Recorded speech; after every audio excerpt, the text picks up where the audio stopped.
নমস্কার। এবার আমরা প্রবেশ করব উত্তর কলকাতা আরেকটি জনপ্রিয় পুজো মণ্ডপ, এটা নলিন সরকার স্ট্রিট। এবার তাদের 93 বছর পূর্ণ করেছে। এবার তাদের থিম হচ্ছে রূপান্তর। এখানে তারা স্ত্রী জাতির অগ্রগতি ব্যাপ্তিকেই তাদের থিমের মাধ্যমে তুলে ধরেছে। অর্থাৎ স্ত্রী জাতি যেভাবে আজকে সংসার থেকে অফিস সব কিছুই সামলাচ্ছে, তো তাদের যে জীবনের রূপান্তর, নারী শক্তি, তাকেই তারা তুলে ধরেছে নলিন সরকার স্ট্রিট এবছর তাদের পুজোতে। তো মণ্ডপ সজ্জা নতুনত্ব দেখতে পাচ্ছেন। এখানে কিন্তু রূপকথার গল্প আমরা যেগুলো পড়েছিলাম বা স্বপ্নে যেগুলো আমরা দেখে থাকি, সেগুলোই কিন্তু এখানে তুলে ধরেছে।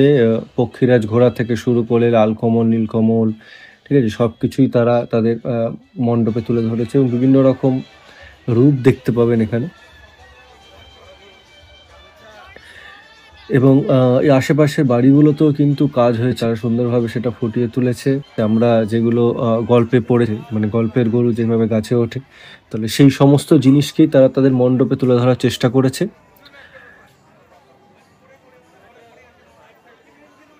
এবং এই যে রূপান্তর আপনারা দেখতে পাচ্ছেন, সেটাকে খুব সুন্দরভাবে তারা ফুটিয়ে তুলেছে। সাথে ব্যাকগ্রাউন্ডে সাত ভাই চম্পার গান হচ্ছে, ঠিক আছে, যে রূপকথার গল্পে আমরা যেগুলো পড়েছি।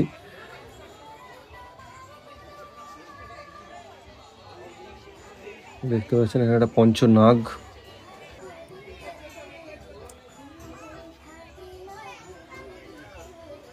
তো এটা একটি উত্তর কলকাতার জনপ্রিয় পুজো মণ্ডপ। আপনারা শোভাবাজার সুতানুটি মেট্রো স্টেশনে খুব কাছেই, হেঁটে 10-12 মিনিটের মধ্যে আপনারা এখানে পৌঁছে যেতে পারবেন।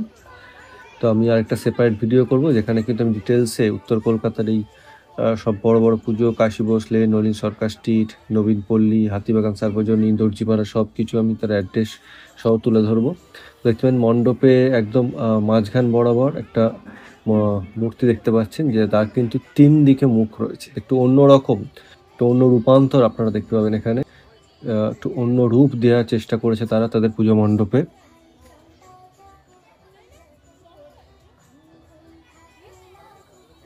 তো চতুর্থী তো মানুষের কিন্তু ভালোই ভিড়ের সমাগম হয়েছে এবং বৃষ্টির যে পূর্বাভাস রয়েছে পরবর্তী দিনগুলোতে, তার কথা মাথায় রেখে কিন্তু চতুর্থীর দিনেও কিন্তু ভালো রকম ভিড় লক্ষ্য করা গেছে। এবার আমরা মেন মণ্ডপের ভেতরে প্রবেশ করছি। হচ্ছে দেখতে পাচ্ছেন মাতৃ প্রতিমা। মণ্ডপের বাইরে ওই বালাফোস দিয়ে কিন্তু সুন্দরভাবে তারা সাজিয়েছে এবং ভেতরে গামছারও কাজ রয়েছে দেখতে পাচ্ছেন। এবং চারিদিকে কিন্তু বিভিন্ন রকমের মুখ, মানে এক একটা অসুরের 5-6টা করে মুখ কিন্তু এখানে দেখা যাচ্ছে, ঠিক আছে। এবং এদিকে লক্ষ্মী গণেশ, এদেরও কিন্তু একের বেশি মুখ রয়েছে।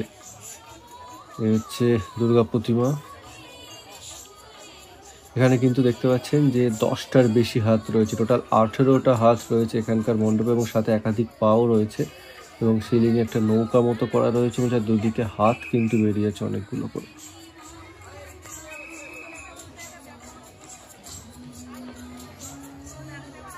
পূর্ব মাতৃ প্রতিমা যতটা পারছি দেখানোর চেষ্টা করছি ভিড়ের মধ্যে।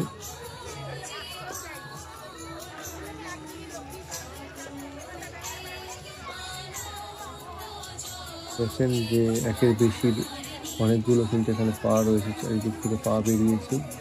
একটু অন্যরকম রূপ দেওয়ার চেষ্টা করেছে তারা।